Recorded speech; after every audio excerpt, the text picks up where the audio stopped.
हमारी आज की कहानी है सुंदरी और राक्षस। वीडियो को आगे बढ़ाने से पहले फ्रेंड्स, अगर आपने अब तक हमारे चैनल को सब्सक्राइब नहीं किया है तो जल्दी से हमारे चैनल को सब्सक्राइब करें, बेल आइकन जरूर प्रेस करें और अगर आपको हमारा ये वीडियो पसंद आए तो इसे ज्यादा से ज्यादा लाइक और शेयर करना न भूलें। एक नगर में एक धनी व्यापारी रहता था। उसकी 3 बेटियां थीं। बड़ी बेटी का नाम ब्लिस, मंझली का नाम ब्लॉसम और सबसे छोटी बेटी का नाम ब्यूटी था। तीनों बहनों में ब्यूटी सबसे सुंदर थी। इस कारण उसकी दोनों बड़ी बहनें उससे जला करती थीं। स्वभाव से ब्यूटी नम्र और दयालु थी, जबकि दोनों बड़ी बहनें गुस्सैल, लालची और स्वार्थी थीं। एक दिन व्यापारी को यह संदेश मिला कि उसके सामानों से लदे जहाज समुद्री तूफान के कारण समुद्र में डूब गए हैं। इससे उसे बहुत बड़ा नुकसान हुआ। उसका पूरा व्यवसाय बर्बाद हो गया। घर को छोड़कर उसके पास कुछ भी न बचा और वे गरीबी में जीवन काटने को विवश हो गए। आलीशान जीवन जीने की आदी व्यापारी की दोनों बड़ी बेटियां इन हालातों के लिए पूरा दिन अपने पिता को बुरा भला कहती रहती और शिकायतें करती रहती थीं। वे घर का कोई काम नहीं करती थीं, लेकिन ब्यूटी इन हालातों में भी खुश थी। वह पूरे दिन घर का काम करती और साथ ही अपने पिता को भी खुश रखने की कोशिश करती थी। कुछ महीनों बाद एक दिन व्यापारी को पता चला कि उसका एक जहाज बंदरगाह पर पहुंच गया है। उसने तुरंत ही बंदरगाह जाने की तैयारी कर ली। जाने से पहले उसने अपनी तीनों बेटियों से पूछा कि वापसी में वह उनके लिए क्या लेकर आए। दोनों बड़ी बेटियों ने सुंदर कपड़े, जूते, मोतियों का हार और इसी तरह की अन्य चीजें लाने के लिए कहा। ब्यूटी अपने पिता की हालत जानती थी, इसलिए उसने अपने पिता से बस एक सुंदर लाल गुलाब का फूल लाने को कहा। जब व्यापारी बंदरगाह पहुंचा तो उसने देखा कि उसके जहाज का पूरा सामान नष्ट हो चुका है। साथ ही उसका जहाज भी टूट फूट गया है और किसी काम का नहीं रह गया है। थका हारा निराश व्यापारी वापस घर की ओर लौटने लगा। वापस लौटते लौटते रात हो गई। रास्ते में एक घना भयानक जंगल था। व्यापारी जल्दी से जल्दी उस जंगल को पार कर लेना चाहता था, लेकिन तभी अचानक ही शुरू हुए तेज आंधी तूफान ने उसे घेर लिया। उस तूफान में सफर जारी रख पाना असंभव था। आश्रय की खोज में वह इधर उधर भटकने लगा। तभी उसे उस भयानक जंगल में एक स्थान पर रोशनी दिखाई पड़ी। जब वह पास पहुंचा तो उसे रोशनी से नहाया हुआ महल नजर आया। उसकी उम्मीद बंध गई कि रात गुजारने के लिए उसे यहाँ आश्रय मिल सकता है। वह महल के दरवाजे के पास पहुंचा। देखा कि वह खुला हुआ है। उसने वहां से आवाज लगाई, किंतु कोई बाहर नहीं आया। साहस बटोरकर वह अंदर चला गया। अंदर पहुंचकर उसने फिर से पुकारा, किंतु फिर भी कोई नहीं आया। वह महल बड़ा ही विचित्र था। पूरा महल रोशनी से जगमगा रहा था। खाने की टेबल लजीज पकवानों से सजी हुई थी, लेकिन वहाँ कोई भी नहीं था। लंबी यात्रा के उपरांत व्यापारी को जोरों की भूख लगाई थी, इसलिए वह चुपचाप भोजन करने लगा। भोजन करने के बाद वह जिज्ञासावश महल की सीढ़ियां चढ़कर ऊपर पहुंचा। महल बहुत आलीशान था और उसके हर कक्ष सुंदर रीति से सजे हुए थे। वह थका हुआ था, इसलिए एक कमरे में जाकर नरम बिस्तर पर सो गया। सुबह जब वह सोकर उठा तो उसे अपने बिस्तर के पास नए कपड़े दिखाई पड़े। नहा धोकर उन कपड़ों को पहनकर वह तैयार हो गया। खिड़की से बाहर झांककर उसने देखा कि मौसम साफ हो चुका था। अब मैं अपनी यात्रा फिर से शुरू कर सकता हूँ। यह सोच वह सीढ़ियों से नीचे उतरा। नीचे पहुंचकर देखा कि टेबल पर नाश्ता लगा हुआ है। उसने नाश्ता किया और वापस जाने के लिए खुशी खुशी बाहर निकल आया। बाहर निकलते ही उसे एक खूबसूरत गुलाबों का बगीचा दिखाई पड़ा, जहाँ गुलाब के विभिन्न रंगों के सुंदर फूल खिले हुए थे, जिन्हें देख उसे ब्यूटी से किया हुआ वादा याद आ गया।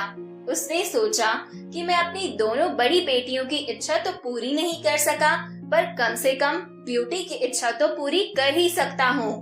यह सोचकर जैसे ही उसने लाल गुलाब का फूल तोड़ने के लिए हाथ बढ़ाया, उसे एक भयानक हंसी सुनाई पड़ी।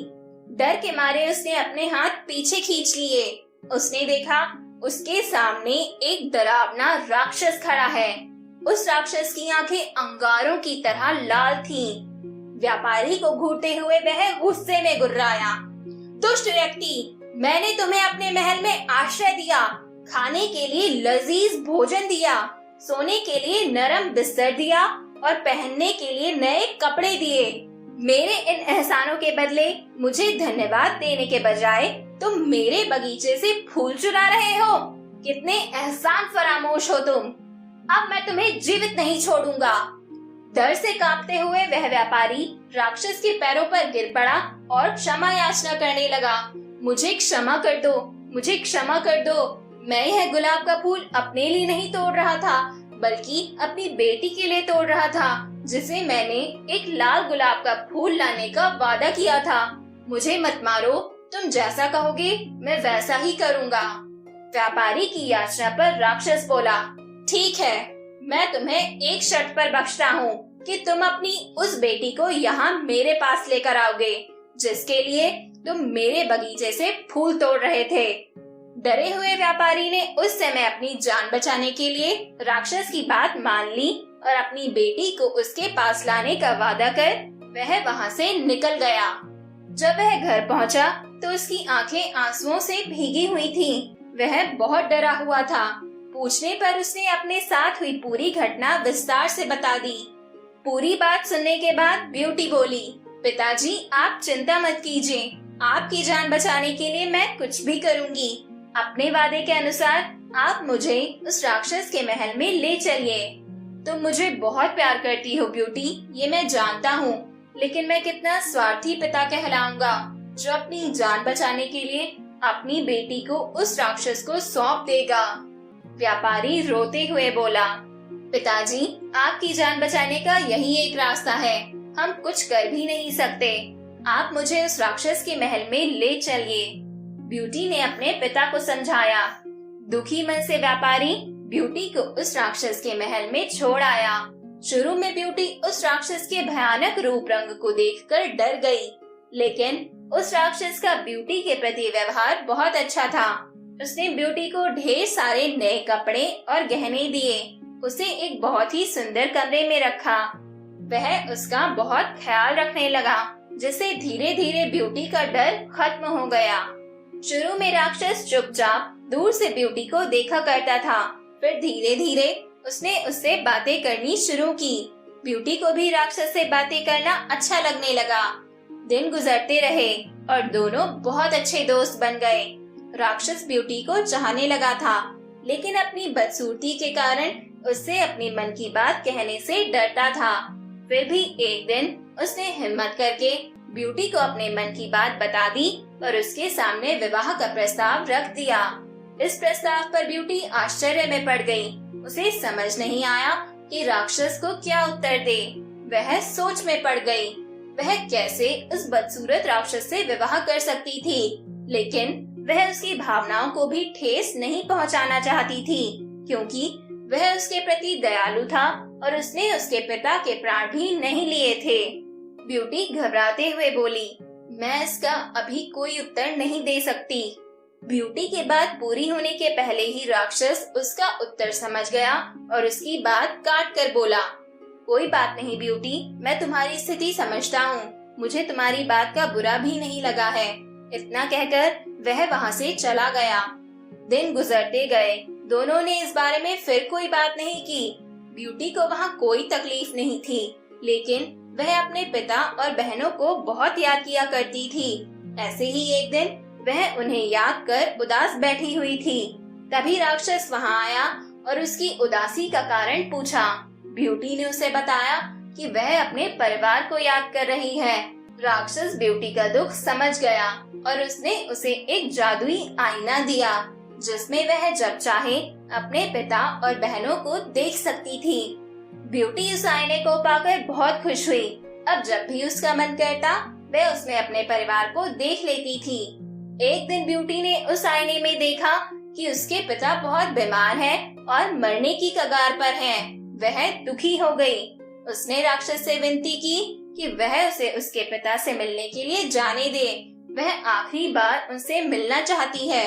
पता नहीं फिर कभी वह उन्हें देख पाए या नहीं।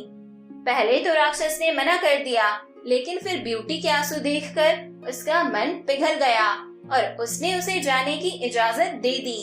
उसने ब्यूटी से कहा, मैं तुम्हें तुम्हारे पिता के पास जाने की इजाजत देता हूँ, लेकिन इस शर्त पर कि तुम्हें 7 दिन के भीतर मेरे पास वापस आना होगा, नहीं तो मैं तुम्हारी याद में मर जाऊंगा। ब्यूटी ने राक्षस से वादा किया कि वह अपने पिता को देखकर 7 दिन में वापस लौट आएगी। राक्षस ने उसे एक अंगूठी दी और कहा कि जब वह यह अंगूठी अपनी उंगली से उतारेगी, वह वापस इस महल में होगी। ब्यूटी ने वह अंगूठी पहन ली। अगले दिन जब वह सोकर उठी तो उसने खुद को अपने पिता के घर पर पाया। वह सीधे जाकर अपने पिता से मिली। पिता ब्यूटी को देखकर बहुत खुश हुआ। वास्तव में वह यह सोचकर बीमार पड़ गया था कि उसकी बेटी एक राक्षस की कैद में है। ब्यूटी ने उसे राक्षस के बारे में विस्तार से बताया कि वह उसके साथ बहुत अच्छा व्यवहार करता है और उसे कोई तकलीफ नहीं होने देता। ब्यूटी की खैरियत जानकर व्यापारी धीरे धीरे ठीक होने लगा। वहाँ रहते हुए ब्यूटी को राक्षस की याद आने लगी। उसके साथ रहते रहते उसे उसकी आदत पड़ गई थी और उसके अच्छे और दयालु व्यवहार के कारण वह उससे प्रेम करने लगी थी। एक दिन ब्यूटी की दोनों बहनें ब्लिस और ब्लॉसम, जिनका विवाह हो चुका था, उससे मिलने आईं। ब्यूटी ने उन्हें राक्षस के घर के आरामदायक जीवन के बारे में बताया।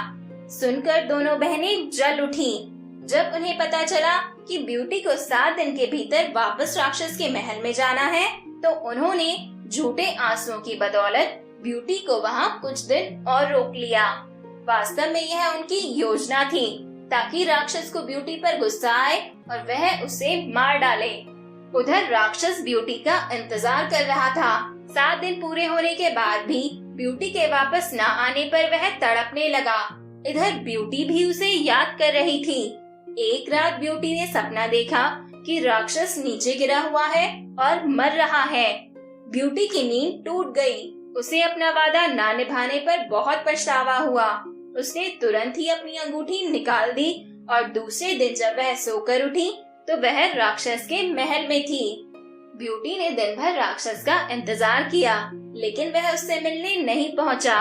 उसने पूरे महल में उसे ढूंढा, लेकिन वह उसे नहीं दिखा। वह परेशान हो गई।